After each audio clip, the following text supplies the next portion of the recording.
All My Jerseys, épisode 2 et épisode spécial Noël. Nous voilà partis. Les amis, bonjour, j'espère que vous allez bien. On se retrouve aujourd'hui pour une nouvelle vidéo. Deuxième épisode de la série où je montre tous les maillots de ma collection. Nous sommes le 29 décembre. Et qui dit 29 décembre dit forcément après Noël. Et pour ce faire, on s'est mis dans le thème. On a ici un sac, une hotte même si vous voulez, rempli de maillots que je me suis fait offrir à Noël. Et ça va peut-être vous étonner, mais on va partir pour un unboxing géant.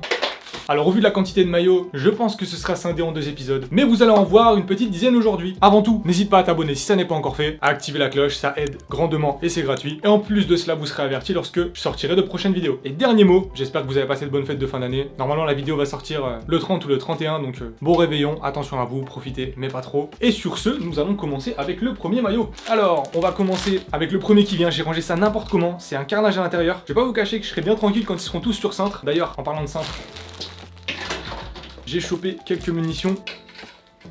Allez, nous voilà partis et on va commencer avec un maillot que j'avais sorti. Ça m'étonne pas vraiment qu'il sorte à ce moment-là, mais c'est un maillot de l'équipe de France. Maillot de l'équipe de France floqué avec un numéro 9. Maillot de 2014, pour ceux qui l'auraient compris forcément, flocage au nom d'Olivier Giroud. Et petite particularité, c'est un maillot en version stock pro avec l'étiquette thermocollée. Comme vous pouvez le voir, les découpes au laser de partout. On récupère le cintre et on commence par un maillot qui me fait bien plaisir parce que c'est un maillot que j'avais floqué moi-même, récupéré à mon collègue Idriss de la chaîne L'amour du maillot. N'hésitez pas à aller vous abonner. D'ailleurs, si vous souhaitez faire plaisir à quelqu'un, il avait pour but de passer les 2000 abonnés avant la fin de l'année. Il lui reste moins d'une vingtaine de personnes et quelques heures, donc merci d'avance pour le soutien. Et merci à lui aussi parce qu'il y a énormément des maillots que je vais vous présenter aujourd'hui qui proviennent de sa collection. Je le répète encore, mais il a fait le tri, il avait énormément de maillots. Il s'en est séparé de certains pour lesquels il n'avait pas forcément d'affect ou ceux qu'il avait en doublon par exemple. Et ce maillot en fait partie. Sauf que moi personnellement j'ai de l'affect parce que déjà floqué au nom d'Olivier Giroud, j'avais aucun maillot de Giroud dans la collection. Je pense qu'au vu de l'importance et la classe du joueur, c'est un des joueurs à avoir à représenter dans une collection. En plus de ça, maillot porté à la Coupe du Monde 2014, qui certes a peut-être été plus marquante par Benzema, peut-être aussi par les débuts de Griezmann, mais acte fondateur de l'histoire des Bleus 2018, forcément avec le passage en 2016, mais c'est un moment important, une compétition que j'ai vraiment kiffé et le maillot je le trouve super sympa. Le récupérer dans cette config et floqué, ça me fait vraiment super plaisir. Et la petite cerise sur le gâteau, bon il est avec étiquette, il est encore neuf, la seule étiquette, qui est d'ailleurs pliée magnifique, c'est ça de mettre tout en boule dans un sac. Mais donc c'est moi-même qui l'avais floqué à l'époque, donc il y a un short sur la chaîne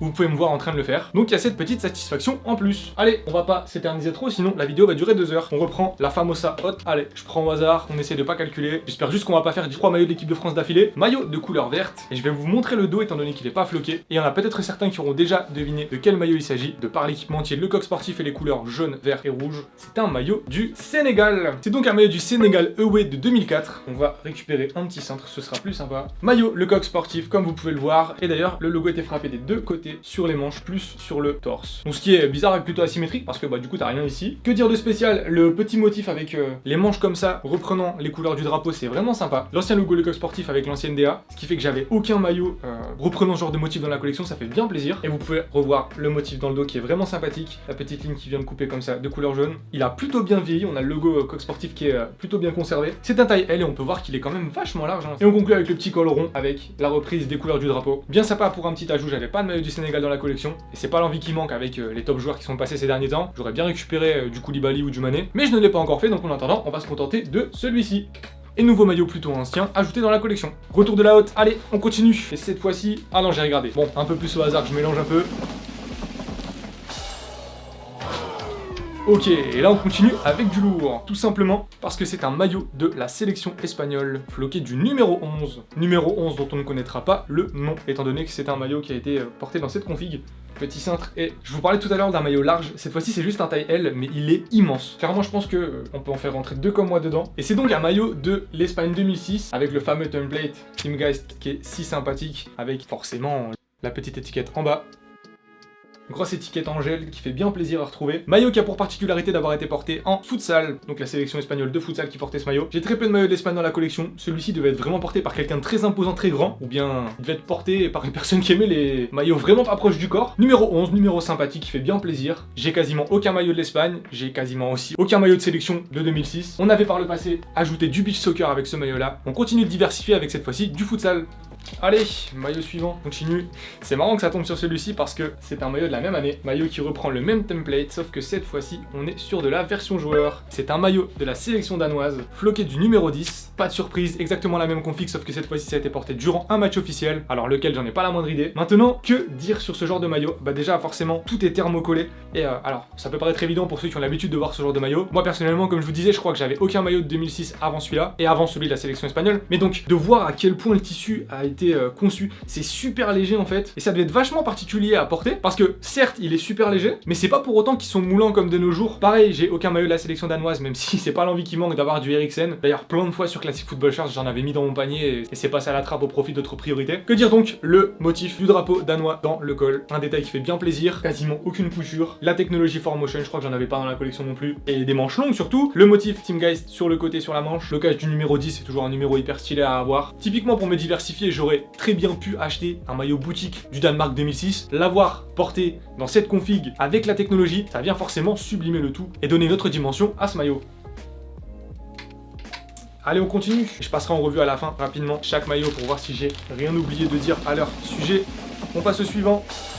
Cette fois-ci, on reste plus ou moins dans le même secteur. Et là, on est typiquement sur quelque chose qui a aucun sens. Je vous explique pourquoi. C'est un maillot de la Russie 2008, maillot extérieur, et c'est un maillot qui est en version stock pro. Alors déjà, personnellement, trouver ce genre de maillot dans cet état parce qu'il est vraiment clinique, c'est pas évident. Mais alors le trouver en stock pro, rien que de trouver les différences entre la version réplique, etc., c'est pas forcément toujours hyper évident, encore plus en photo. Maintenant, on voit dès derrière qu'il y a énormément de trous, il est percé pour l'aération, la petite mention du nom de la sélection, et comme vous pouvez le voir, quasiment aucune couture, les petits points à l'intérieur du col. Ancien blason de la Russie, un maillot qui est pas exceptionnel niveau design étant donné qu'il y a un gros trou au milieu qui laissait place au flocage, et je suis vraiment trop satisfait de l'ajouter, d'une part pour avoir un maillot de la Russie dans la collection, mais surtout d'avoir un stock pro de l'année 2008 du côté de chez Nike, officiel en parfait état. Nouvelle sélection représentant en plus dans la collection, et d'ailleurs je me rends compte qu'il n'y a aucun club depuis le début, et je sais même pas s'il y a d'autres clubs. Allez, on continue, on est peut-être à la moitié je pense, j'en avais tiré un mais celui-là je le garde pour plus tard parce qu'il est vraiment exceptionnel. Alors, cette fois-ci, eh ben, on est sur un autre maillot plutôt sympathique, on reste sur de la couleur rouge, on est quand même sur 4 maillots rouges, maillot de la sélection belge, avec un petit flocage du numéro 9,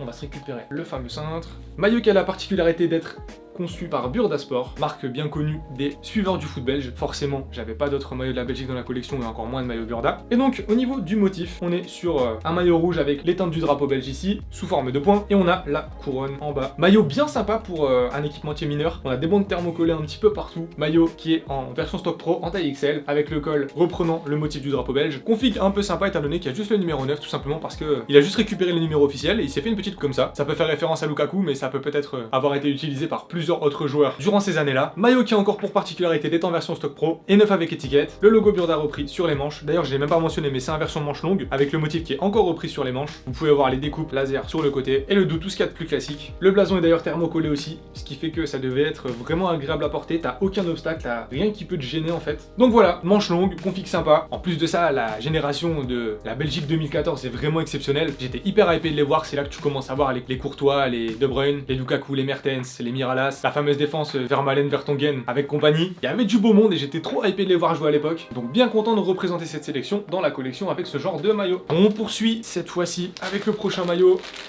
On reste toujours sur une sélection. Ah, on change un peu de couleur, un peu de bleu. Et c'est un maillot de l'Italie 2008. Encore une fois, une config exceptionnelle pour ma part. Alors je sais qu'il y en a qui ont l'habitude de voir ce genre de maillot, mais personnellement je trouve ça toujours affolant de pouvoir les posséder. C'est donc un maillot de la sélection italienne que j'avais récupéré il y a quelques temps, neuf avec étiquette, sans flocage, que j'ai revendu pour l'occasion, pour pouvoir le récupérer en version manche longue, avec un petit flocage du numéro 7. Et pour les plus connaisseurs, vous aurez certainement deviné que ce maillot était floqué au nom d'Alessandro Del Piero. Del Piero, joueur, pas du tout représenté dans la collection, j'avais aucun maillot pour rendre hommage à sa carrière. On est sur un maillot qui m'a typiquement marqué parce que c'est l'après Coupe du Monde 2006, l'un des premiers maillots avec les 4 étoiles. Et pour la petite histoire, c'est un maillot qui me fait penser à mon cousin parce qu'il avait exactement le même en taille enfant avec les Pumas en gel. Cette fois-ci c'est un stock pro donc tout est thermocollé. Et comme me l'expliquait Idriss, en fait c'est des maillots qui ont pour particularité d'être presque à usage unique. Faut vraiment pas y toucher parce que c'est hyper fragile, tout est thermocollé. Donc si jamais t'as le malheur d'être un peu trop brusque ou d'avoir un petit accro, il y a tout qui se déchire. Là il est en parfait état, d'ailleurs le set est énorme. Pas sûr que Del Piero aurait pu le porter celui-là vu comment il est grand. Mais pour finir, petit drapeau d'Italie ici, la technologie de Puma et les bandes thermocollées, les reliures que vous voyez à l'intérieur. Et tout à l'heure on parlait de maillot agréable à porter. Alors celui-ci dans notre cas, d'ailleurs on voit qu'il commence à se décoller ici. Il devait être agréable à porter à l'époque et je pense que ça devait faire effet second peau parce que ça devait vraiment rien peser et vous deviez vraiment pas le sentir. Donc nouvel upgrade et beau maillot d'Italie bien iconique.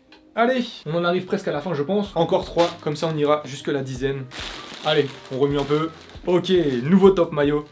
qui me fait bien plaisir d'ailleurs, il a son histoire celui-là. Le voilà, maillot de couleur blanche, maillot de la sélection allemande. Une nouvelle sélection que j'avais pas dans la collection. Vous allez me dire, mais il est con lui, il a 50 000 maillots et il a que 3 équipes, c'est quoi ce délire? Je vous l'accorde. Et donc, petit cintre, maillot de la sélection allemande 2012 si je me trompe pas. Maillot domicile. Déjà d'une part, le maillot est magnifique. Évidemment, vous commencez à connaître la politique de la maison, c'est encore un maillot en version stock pro manche longue. Maillot floqué du numéro 8, les plus connaisseurs ont reconnu que c'était le maillot de Mesut Özil. Et c'est un maillot qui m'a fait transpirer. Je vais vous expliquer pourquoi de suite. Ce maillot, c'est moi qui l'a floqué. Vous avez peut-être dû voir un contenu court le montrant sur la chaîne, à moins que, il me semble qu'en fait, c'est jamais sorti. Pour la simple et bonne raison que ce flocage était très ancien. J'ai galéré comme pas possible à mettre le petit 8 de devant. Au final, je m'en suis bien sorti. Le 8 de derrière était très compliqué à floquer. J'ai vraiment dû tirer comme un bourrin sur le papier pour réussir à le décoller. Maintenant, là où il y a eu un drame, si je peux l'appeler comme ça, c'est au niveau du nom d'Ozil. Je n'ai absolument jamais réussi à défloquer le nom. En fait, j'ai essayé plusieurs fois. J'en avais plusieurs d'ailleurs, donc j'ai essayé plusieurs lettrages différents. Le maillot de 2012, le flocage devait être de 2012 aussi. Et en fait, c'était vraiment un sale moment parce que j'étais en train de baiser un maillot qui vaut assez cher, qui est très très rare. On parle d'un stock pro manche longue avec les 3 étoiles, donc il revient très peu souvent. En plus de ça, il est vraiment dans un état nickel. Bien évidemment, à force d'essayer, j'ai commencé à faire une trace de gaufrage de la forme des lettres, ce qui fait qu'on pouvait même pas le laisser en configuration sans lettrage, sans nom. Heureusement, on a réussi, enfin Idriss plutôt a réussi à sauver les meubles en récupérant une repro exactement de la même taille, ce qui fait qu'au final, on voit pas la différence. Mais autant vous dire que c'était un sale moment de passer. Revenons au maillot. Sinon, petit texte DFB ici avec une jolie typo, le petit drapeau de la sélection allemande. Le numéro 8 d'ailleurs, en parlant de la typo du flocage, elle est vraiment super jolie et vraiment typique de cette époque-là. Et je crois que pareil, j'avais aucun maillot de cette année-là. Ah si, j'ai un Shevchenko ici. Mais en tout cas, j'en avais pas des masses. Et que dire, le maillot est vraiment super harmonieux. Du noir, du blanc et les teintes du blason de d'habitude avec un peu de doré, du rouge, les bandes comme ça diagonales qui traversent le maillot, c'est vraiment somptueux. Et en plus de ça, forcément, puisque une bonne nouvelle n'arrive jamais seule, on a les petits patchs de Coupe du Monde 2014. Donc c'est des qualifiers. Donc on est sur une config vraiment super jolie, des badges que je n'aurais pas eu dans d'autres circonstances, ce qui fait que ça rajoute encore ce petit plus pour moi. De nouveaux badges à ajouter dans la collection. Bien content que la situation se soit soldée sur une bonne fin. Et en plus que ce maillot me revienne, étant donné que, comme je vous le disais, c'est moi qui l'a floqué. Même si c'est Idriss qui a sauvé les meubles. Il reste plus que 2 maillots, si t'es encore là, j'imagine que t'as un minimum apprécié. Et donc si tu ne t'es toujours pas abonné, n'hésite pas à le faire, ça soutient gratuitement. Si tu le fais pas, je t'en voudrais pas, hein. Mais bon, ça serait bien. Bah oui. Allez, on y retourne. Et rush final. Et je sais très bien lequel je vais vous montrer, tout simplement parce que c'est un cadeau qui ne vient pas d'Idriss, mais qui vient de ma copine. SO, je sais très bien que tu regarderas jamais ça, mais merci beaucoup. Et on se prend 2 derniers cintres pour clore la vidéo. C'est un maillot qui est pas forcément très original, même si il a ses petites particularités. Maillot du PSG de cette saison, extérieur. D'ailleurs, je viens de tilter, mais il est en grande taille. Pas du tout. Il fait grand, mais il est pas du tout grand. Je me demande d'ailleurs si c'est pas moi qui déconne plutôt, parce qu'à chaque fois je les trouve larges. Enfin bref, maillot du PSG en version joueur, donc pas stock pro, un maillot en version boutique. Et donc, j'avais pas demandé de maillot particulièrement, étant donné que je devais en avoir une quinzaine à côté de ça. Et ma copine m'a dit que elle était tombée sur une bonne opportunité, donc du coup, j'étais curieux de voir ce qui s'y passait. Je me suis demandé s'il allait pas être floqué Zaïre Emery, auquel cas j'aurais été plutôt content. Et en fait, quand j'ai vu le flocage, j'étais encore plus surpris en bien, tout simplement parce qu'il est floqué du numéro 19 avec le fameux flocage coréen de Lee Kang-in. Maillot qui m'avait fait de l'œil une fois qu'il avait été posté sur la boutique du PSG. En fait, à ce moment-là, je savais très bien que j'avais déjà dépensé pas mal d'argent, puisque j'ai participé forcément à l'achat de tous ces maillots durant l'avant Noël, on va dire. Et je me suis dit que c'était pas raisonnable de craquer pour en acheter un nouveau, qui d'ailleurs était vendu assez cher sur la boutique du PSG, qu'il était soldé qu'un petit peu. Et donc j'ai passé mon tour. J'ai au final bien fait parce que c'est un super cadeau qui va rester bien longtemps dans ma mémoire, et qui au final est dans une config vraiment sympa qui sera à retrouver nulle part ailleurs. Vous pouviez simplement l'avoir sur la boutique du PSG, on n'avait même pas en boutique officielle, avec le GOAT. Déjà ça c'est très important parce que quand vous l'avez pas, vous n'avez aucune possibilité de l'avoir si ce n'est de poser une repro. Il n'y a pas encore de patch champion, faudra que je le pose parce que j'en ai d'avance. Et d'ailleurs il y a un truc qui me fait flipper, c'est je suis même pas certain que le flocage ait été posé dans le bon sens parce que je ne lis pas le coréen. Et la société Fanatics qui gère les flocages et l'envoi de maillots du PSG a l'habitude de faire des trucs de ouf. Donc là je vais aller vérifier, je vais taper Lee Kang-in maillot flocage coréen. J'ai pas encore pris la peine d'aller vérifier, ça me ferait vraiment très chier de découvrir qu'il a été posé dans le mauvais sens. Et non, c'était dans le bon sens. Autant vous dire que je suis vraiment content parce que partir en bagarre avec ce site, ça aurait été une misère. Et donc on va faire place au dernier maillot. Qui sera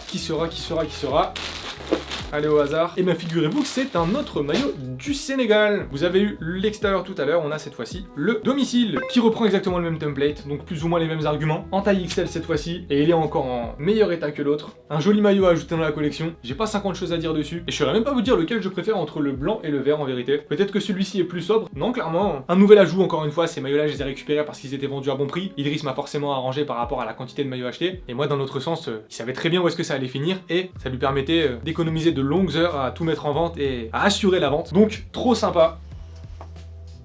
Ce qui m'amène à conclure cette vidéo. Je vais récupérer une caméra en mobile pour qu'on puisse faire un petit tour de ce que j'avais à vous montrer aujourd'hui. Et dernier auto promo après, promis on arrête. Mais n'hésitez pas à aller remercier mon pote Idriss en lâchant un petit follow. Je serais vraiment content pour lui qu'il puisse dépasser le fameux 4 des 2000 avant le 31. Donc si une âme charitable a un clic à donner, ça m'aiderait beaucoup. Allez, on passe à la conclusion.